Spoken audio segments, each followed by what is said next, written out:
निकालिए। लूका की किताब इसका 10 अध्याय और इसका 19वां पद। उसने उनसे कहा, मैं शैतान को बिजली के समान स्वर्ग से गिरा हुआ देख रहा था। हाँ, प्रभु यीशु मसीह ने क्या कहा? मैं शैतान को बिजली के समान स्वर्ग से गिरते हुए देख रहा था। और आगे देखो, देखो, मैंने तुम्हें सांपों हाँ, और बिच्छुओं को रोंदने का और शत्रु की सारी सामर्थ पर अधिकार दिया है, अधिकार दिया है। हाँ, और किसी वस्तु से तुम्हें कुछ हानि ना होगी। हालेलुया। देखो वचन में क्या कहा प्रभु ने?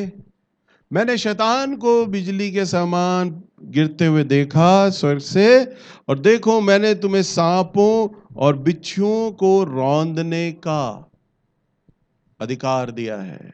सांपों और बिच्छुओं को, यहां पर प्रभु सांप और बिच्छू ये वाले नहीं कह रहा जो हम देखते हैं, इन पर भी हमारा अधिकार है। हमारा कभी और अलग विषय होगा। प्रभु ने हमें जानवरों पे और कीट पतंगों पे भी अधिकार दिया है, परंतु यहाँ पर परमेश्वर शैतान के विषय में बातचीत कर रहे हैं। और शैतान के विषय में जब बातचीत कर रहे हैं तो एक दो उपमा देते हैं, सांप और बिच्छू। यानी शैतान का जो स्वभाव है वो सांप के समान है और बिच्छू के समान भी है। सांप कहां पर डंक मारता है? पैर पर, एड़ी पर। और प्रभु ने उसके फन को कुचला। वो धूर्त है, चालाक है। शैतान का स्वभाव है, चालाक है, वो धूर्त है। अभी वो आपको दिखाई दे रहा है, अभी आप पलक झपकोगे और किसी को बुलाओगे, जब तक डंडा उठाओगे जब तक वो दाएं बाएं निकल जाएगा सर सर करता हुआ। आपको दिखेगा भी नहीं कहां चला गया। अभी तक जब तक उसको आवाज मारोगे, किसी को बुलाओगे, उससे निगाह हटी, शैतान सांप आप पर निगाह बनाए रखेगा। आपकी निगाह हटी और वो एकदम से दाएं बाएं, एक सेकंड में। वो बहुत चालाक है, धूर्त है। और बिच्छू का काम क्या होता है? बिच्छू पीछे से डंक मारता है। जो अनजान आदमी हो बिच्छू को उठाने लगेगा, सोचेगा मुंह से डंक मारेगा तो वो आगे का हिस्सा बचाएगा, कहीं ऐसा ना हो आगे से जहर उगले, परंतु पता नहीं उसकी दुम में ही डंक है, वो पीछे से हमला कर देगा। बहुत चालाक है। जो शत्रु है आपका बैरी शैतान, ये उसकी तारीफ नहीं कर रहा मैं, परंतु उसका मैं स्वभाव बता रहा हूं। प्रभु ने उसका नेचर बताया। बहुत चालाक है। क्यों चालाक है? क्योंकि वो एक महान स्वर्गदूत है। जैसा मैंने बीते दिनों में आपको बताया था, परमेश्वर ने उसे बनाया और आपको सबको मालूम है उसने विरोध किया। आपको पता है, बताने की आवश्यकता नहीं है। उसके पास परमेश्वर का दिया हुआ बुद्धि है, परमेश्वर का दिया हुआ सामर्थ है उसके पास। और प्रभु ने जो उसे अब सामर्थ दे दिया है, अब तो परमेश्वर उससे उसका लेखा लेंगे।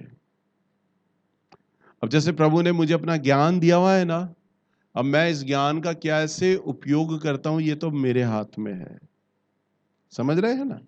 अगर मैं यहाँ पर, एक हमारे चर्च में एक भाई आते थे, जब वो भेंटे देखा करते थे ना तो उनका बेटे देखकर बड़ा मन टूट जाता था। कहते भैया लोग देखो इतनी भीड़ आती है, 1000-1000 रुपए, 1500 रुपए डालते हैं पूरे हफ्ते भर का भेंट। कह रहे यही तांत्रिक और बाबाओं पे जाते हैं यही लोग तो 5-5, 10-10 हजार रुपए खर्चते हैं। आप भी इनसे है ना लो पैसा कि मुझे 500 रुपए चाहिए। वो कहते मैं दरवाजे पे खड़ा हो जाऊंगा, आप एंट्री टिकट लगा दो, 500 रुपए का पास है, बस भैया जी से वही प्रार्थना कराएगा। कह रहे आप 500 रुपए का कर दोगे ना एक एक बंदे का, सब बंदे देंगे, हर एक बंदा देगा। अभी 5 रुपए 10 रुपए भी कोई भेंट में नहीं डाल रहा, परंतु अपने भूत उतरवाने के लिए, चंगाई को पाने के लिए 500-500 रुपए सब देंगे आपको। और मैं खड़ा हो जाऊंगा, मैं टोकन बांटूंगा। कई बार मुझे अकेले में बातें समझाते थे, पर मैं हमेशा ये बोलता था नहीं, परमेश्वर का वचन में लिखा है तुमने सेंध मेंध पाया है, मुफ्त पाया है, मुफ्त में दो। आज कई प्रचारक पास्टर प्रार्थना कराने के लिए 10-10 हजार, 15-15 हजार, 25-25 हजार रुपए लेते हैं। आपको पता है? लेते हैं।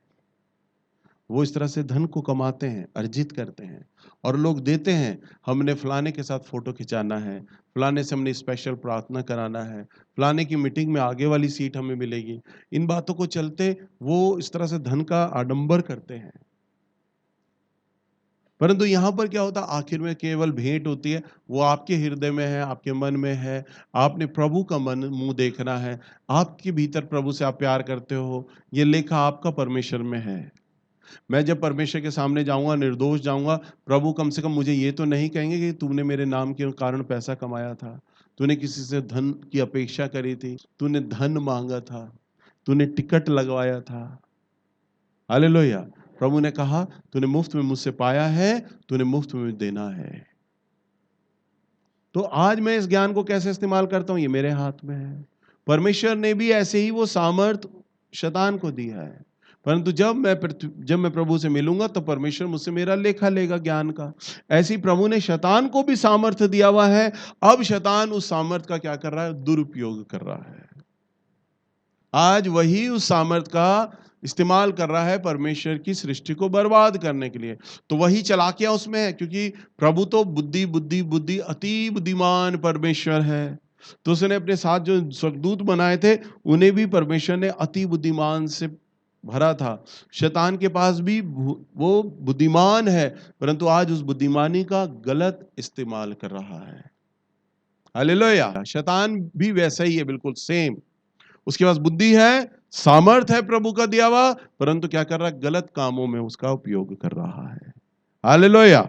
सो प्रभु ने कहा अपने वचन में, देखो मैंने तुम्हें सांपों और बिच्छुओं को रौंदने का और शत्रु की सारी सामर्थ पर अधिकार दिया है, और किसी वस्तु से तुम्हें कुछ हानि ना होगी। क्या दिया है परमेश्वर ने आपको? शत्रु की सारी सामर्थ पर क्या दिया है? बोलिए, क्या दिया है? अधिकार दिया है आपको। प्रभु ने आपको शत्रु की सारी सामर्थ पर अधिकार दिया है। आप नहीं जानते, ध्यान से सुनो, आप नहीं जानते कि आप मसीह में क्या है। आप नहीं जानते इस बात को, आप नहीं जानते। पिछली बार जब मैं वचन को प्रचार कर रहा था तब एक बहन पर दुष्टात्मा आ गया था, और आपको याद होगा मैंने बोला था देखो डेमो देखो, क्योंकि जब मैं वचन का प्रचार कर रहा था तो पवित्र आत्मा बहने लग गए थे, पर पवित्र आत्मा बह रहा था। आपको तो इन आंखों से दिखाई नहीं दे रहा था पवित्र आत्मा बहता हुआ, परंतु आप नहीं जानते कि आप जितने भी लोग यहाँ पर हैं ना, आप सभी लोग अभिषिक्त लोग हैं, और परमेश्वर ने आप सब लोगों को अलग अलग प्रकार का अभिषेक दिया हुआ है। अभिषेक प्रकार का प्रभु का सामर्थ आपको मिला हुआ है। उदाहरण के लिए हो सकता है प्रभु ने मुझे 50 किलो दिया हुआ हो, इसको 10 किलो दिया हुआ है, इस भाई को 5 किलो दिया हुआ है, इस भाई को 2 किलो दिया हुआ है, परंतु सामर्थ्य तो प्रभु ने सबको दिया हुआ है, आप सबको मिला है। परंतु आप अपने ही बारे में नहीं जानते कि हम सामर्थी हैं। हम क्या हैं? आपको ही नहीं पता। सामर्थ है आपके ऊपर। जो सामर्थ पाया हुआ है वो क्या है? सामर्थी। हालेलुया। क्या है वो? अच्छा, अभी कोई पुलिस वाला यहां आ जाए, आज तेजी तेजी से चलता हुआ आए, आप एकदम सब घबरा जाओगे, है ना? ओ पुलिस आ गई आज हमारी चर्च में, भैया को अरेस्ट करने आई है, पकड़ने आई है। हमारे चर्च में क्यों आ गई अचानक पुलिस? आपका है ना वचन में ध्यान नहीं लगेगा। मैं वचन को प्रचार कर रहा हूं, वचन में ध्यान नहीं लगेगा, किसी का नहीं, मेरा भी नहीं लगेगा। पुलिस आ गई है। हालेलुया। यूनिफॉर्म से। क्या? यूनिफॉर्म से। आपने यूनिफॉर्म देखा, चाहे वो आदमी कितना ही डरपोक है, बस उसने पुलिस का टेस्ट जीत लिया और पुलिस यूनिफॉर्म पहन लिया तो वो डरपोक है, अंदर से डर बैठा हुआ है। परंतु खाकी यूनिफॉर्म पहना है तो पब्लिक भी डरेगी। हट्टा कट्टा पहलवान भी आकर उसके अगर स्कूटर टकरा जाएगा ना, तो चाहे पुलिस वाला अंदर से डर जाए, अरे पहलवान आदमी मारेगा मुझे, पर खाकी देख के सर जी माफ करना, पहलवान भी सर जी बोलेगा उसे, क्योंकि खाकी पहने हुए है। और वही पुलिस वाला अगर यूनिफॉर्म उतारा होगा तो पहलवान कहेगा दिखाई नहीं दे रहा तुझे, अभी 2 तमाचे मारूं? हालेलुया। क्यों? क्योंकि यूनिफॉर्म है उसके ऊपर। क्या है? यूनिफॉर्म का डर है। तो परमेश्वर ने भी आपको एक यूनिफॉर्म दिया हुआ है, मालूम है? हालेलुया। आपको मालूम ही नहीं इस बात का, पर दुष्ट आत्मा तो जानती है आपको यूनिफॉर्म मिला है। हालेलुया। परंतु शुरू में तो हर कोई आदमी खाकी देखकर डर ही रहा था। हालेलुया। प्रभु ने क्या दिया है आपको? उस शत्रु की सारी सामर्थ पर अधिकार दिया है। ये अधिकार आपको परमेश्वर ने एक यूनिफॉर्म के रूप में दे दिया है, आपको मालूम ही नहीं। हालेलुया। आपको, आप, अपनी पत्नी, अपने बच्चे, अपने परिवार, रिश्तेदार, अगर कोई दुष्ट आत्मा होगी ना आपको परेशान करेगी तो आप मेरे पास सीधे सीधे दौड़े चले आओगे। जो हमारे प्रचारक होगा, स्थानीय प्रचारक, आप उससे प्रार्थना कराओगे। आप ये भूल जाओगे कि वही यूनिफॉर्म जो हमने पहना हुआ है वो प्रभु ने आपको भी दिया हुआ है। हालेलुया। क्योंकि अधिकार, वो ड्रेस सबको मिला हुआ है। बस आपको क्या करना है? उस पुलिस वाले की तरह खाकी मिली है, अंदर से भले ही डर लग रहा है, पर ज्वारियों के आगे डट जाओ, भागो यहां से, खड़े हो जाओ। अंदर डर होगा, घबरा रहे होगे, यार चक्कू मारेंगे, अब मारेंगे चक्कू, पर आप, अरे खाकी पहनी है मैंने, गवर्नमेंट का यूनिफॉर्म है, एसआई हूं, देखकर भागेंगे। और वो कहेंगे हम तो नहीं जा रहे, नहीं जा रहा, इधर आ तू, आंख निकाल के आप भी बंदर भपकी मारो। और वो जो चक्कू लिए हुए होगा ना, वही चक्कू अंदर कर लेगा। आज तो पुलिस वाला बेहद दिमाग खराब है, बीवी से लड़के आए, अब तो अंदर करेगा, और वो सीधा भागेंगे। वो, उन्हें आपका डर दिखाई नहीं दे रहा होगा, परंतु उन्हें आपके अंदर क्या दिखाई दे रहा होगा? यूनिफॉर्म। क्या दिखाई देगा? आप डर रहे हो, पुलिस वाला डर रहा है, अपना डर आप समेट लो और साहस के साथ खड़े हो जाओ उसके सामने। प्रभु के वचन में लिखा है, शैतान का सामना कर तो वो तेरे सामने से भाग निकलेगा। हालेलुया। क्या लिखा है? उसका सामना करना है। वो भागेगा कब? बस उसका सामना करना है।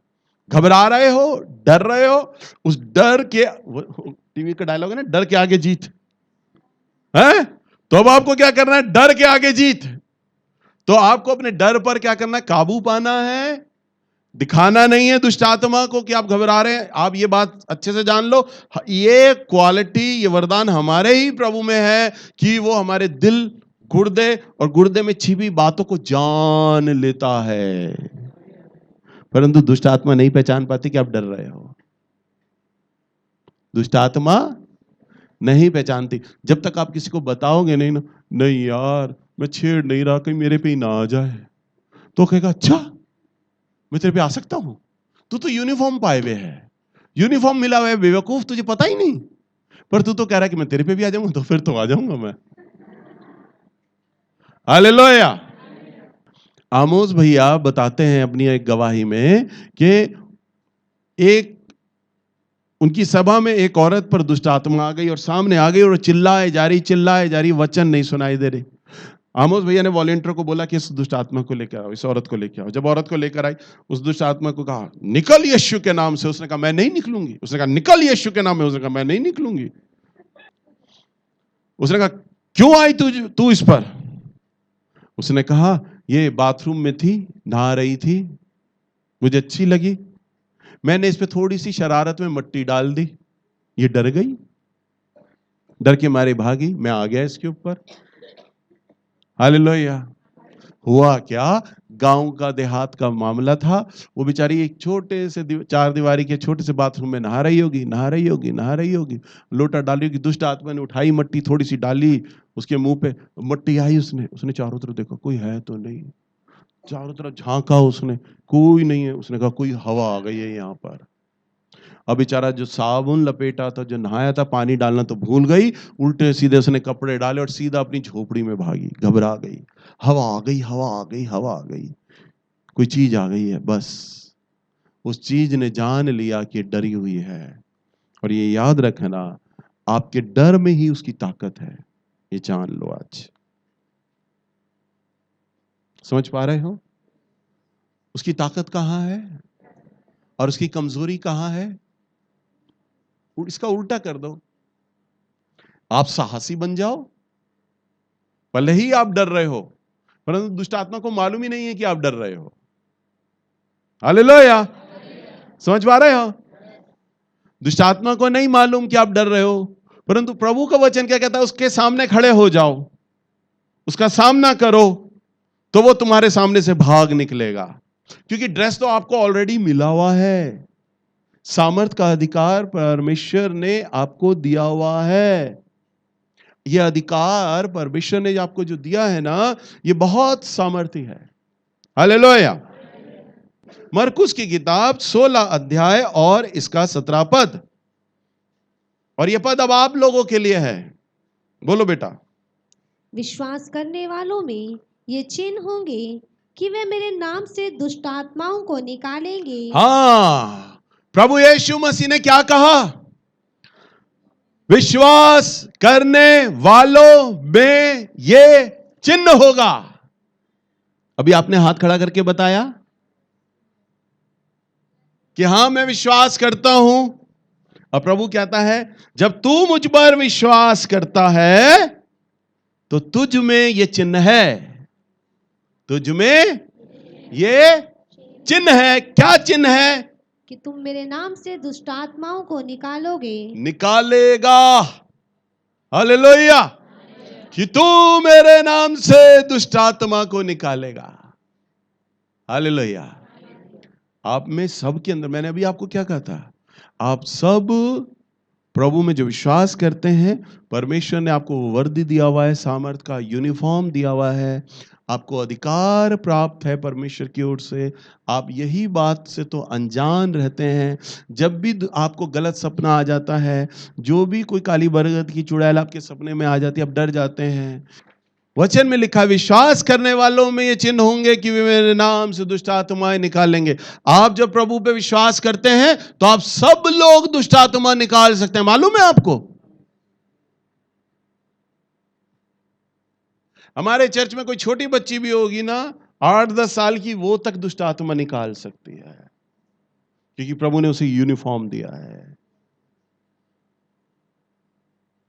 प्रभु यीशु मसीह के चेले प्रभु से सवाल करते थे, प्रभु हमें अपना रूपांतर दिखा, हमें अब तो परमेश्वर दिखा दे। हमने देख अपना बीवी बच्चे घर बार खेत सब छोड़ दिया, हमें तो प्रभु को दिखला दे।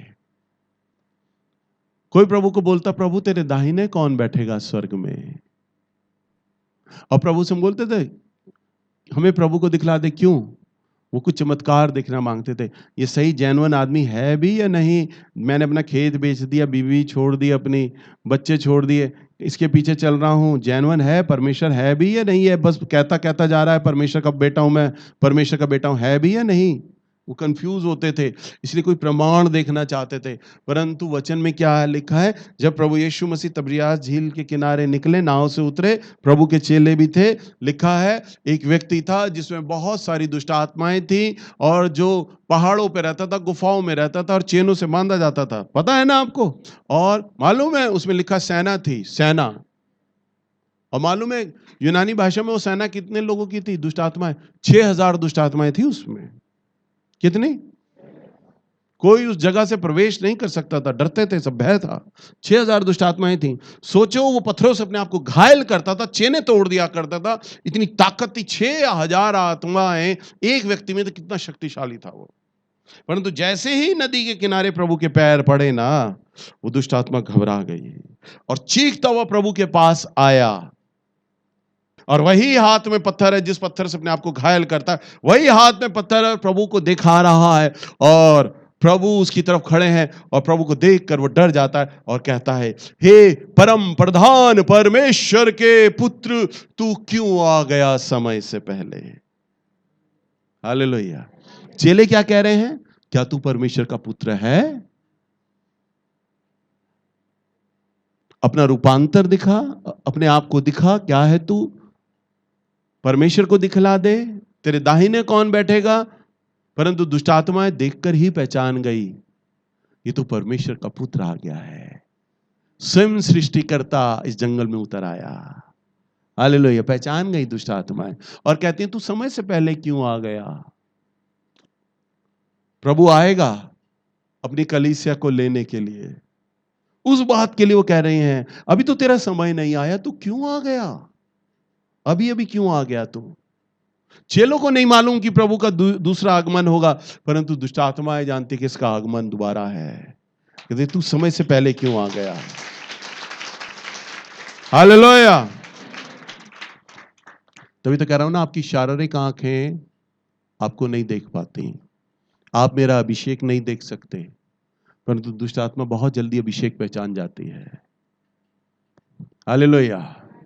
पौलुस प्रेरितों के काम में लिखा है, पौलुस जब दुष्ट आत्माओं को निकाला करता था, प्रभु का प्रचार किया करता था, तो दो लड़कों ने कहा यह काम धंधा बड़ा अच्छा है। पौलुस जाता है, दुष्ट आत्मा के सामने खड़ा होता है, और पौलुस और सिलास जाते हैं, दुष्ट आत्माओं के सामने खड़े होते हैं और कहते हैं निकलो। तो दुष्ट आत्माएं कहती हैं, उसकी सुनती हैं, दंडवत करती हैं और निकल जाती हैं। यीशु के नाम में ही तो बोलता है वो, यीशु के नाम में दुष्ट आत्मा वो चली जाओ, और वो चली जाती हैं और गिर जाती हैं और चली जाती हैं, और सारा गांव इकट्ठा हो जाता है, बहुत सारा भेंट इन्हें दिया जाता है, खाना पीना दिया जाता है, इनका बड़ा आदर सत्कार किया जाता है। 5 मिनट लगते हैं पौलुस और सिलास को बस, इनका अच्छा आदर सत्कार होता है। ये काम बहुत बढ़िया है, हम भी यही काम करेंगे। तो दो लोगों ने ऐसा मन बनाया और यही काम शुरू कर दिया। और एक पर भावी निकालने वाली ज्योतिषी की आत्मा थी, और उस ज्योतिषी की आत्मा के पास वो दोनों लड़के खड़े हो जाते हैं और कहते हैं हे दुष्ट आत्मा सुन, यीशु के नाम में हम तुझे निकालते हैं, बाहर आ जा। दुष्ट आत्मा मालूम है क्या कहती है, मैं यीशु को भी जानती हूं, मैं पौलुस और सिलास को भी जानती हूं, परंतु तुम कौन हो ये मुझे बताओ। हालेलुया। और लिखा है वचन में, दुष्ट आत्मा से पीड़ित वो स्त्री उनके पीछे भागती है और इतना मारती है और उन्हें नंगा करती है कि वो भागते चले जाते हैं सड़क पर। सारा प्रचारक बनने का भूत उतर जाता है उनका। हालेलुया। क्योंकि उनकी मनसा क्या थी, पैसा कमाने की। प्रभु की ओर से उन्हें सामर्थ्य नहीं दिया गया था, उन्हें वो अधिकार प्राप्त नहीं हुआ था, परंतु ये प्रभु का अनुग्रह है। आप वर्ड इन एक्शन कलीसिया में आते हैं, आप एक जीवित, एक अभिषिक्त कलीसिया के मेंबर हैं, सदस्य हैं। मुझे कहते हुए अच्छा नहीं लगता। ये कलीसिया मेरे प्रभु ने बनाई है, नेल्स बेंजामिन की बनाई हुई नहीं है। और वचन में लिखा है जो कलीसिया मैं बनाऊंगा उस पर अधोलोक के फाटक भी, यानी शैतान भी उस पर प्रबल नहीं हो सकता। इसलिए हमारी कलीसिया में शैतान का हस्तक्षेप नहीं है। जब तक किसी भी चीज के लिए परमेश्वर परमिशन ना दें, कुछ नहीं हो सकता इस कलीसिया में, कुछ नहीं हो सकता। दिल्ली के सारे चर्चेस बंद हैं, इसलिए आपको चिंता करने की जरूरत नहीं है। हम नूह के जहाज में सवार हैं। हालेलुया। सो प्रभु ने क्या किया है, दुष्ट आत्माओं कि वे मेरे नाम से क्या करेंगे, दुष्ट आत्माओं को निकालेंगे। 18वां पद, नई नई भाषा हाँ नई नई भाषा बोलेंगे। कौन सी भाषा बोलोगे आप, नहीं नहीं, स्वर्गीय भाषा। आप जर्मनी, फ्रेंच या इंग्लिश नहीं बोलेंगे। आप कहीं सोचे ओ भैया तो अगली बार से इंग्लिश सिखाएंगे, अभी तुम्हारे भैया का ही हाथ इंग्लिश में टाइट है तो तुम्हें क्या सिखाएगा। सुनो, नई नई भाषा यानी अन्य भाषा। हाँ अन्य भाषा मुझे आती है, वो तुम्हें बुलवा दूंगा, वो सबको आ जाएगी। कितने लोग बोल लेते हैं नई नई भाषा, अन्य भाषा। कभी प्रार्थना करेंगे ना तो सब बोलने लग जाओगे। हालेलुया, सब बोलने लग जाओगे। तो नई नई भाषा बोलेंगे। और क्या लिखा है, सांपों को उठा लेंगे। सांपों को उठा लेंगे। कभी उठाया सांप? घबराने या डरने की जरूरत नहीं है। अभी मैंने आपको क्या कहा था, जीव जंतुओं और जानवरों से भी घबराने की जरूरत नहीं है। डैनियल भी 7 दिन 7 शेरों के बीच में था, जो कि 7 शेर भूखे थे, पर डैनियल को उन्होंने नहीं फाड़ा, क्योंकि स्वर्गदूत आ गए थे डैनियल की रक्षा करने के लिए। हालेलुया। हमें वो स्वर्गदूत दिखाई ना दें जो हमारी रक्षा करने वाले दूत होते हैं, परंतु वो दूत हमारे साथ चलते हैं। वो दूत जानवर देख लेते हैं और साथ में दुष्ट आत्माएं पहचान लेती हैं। हालेलुया। है।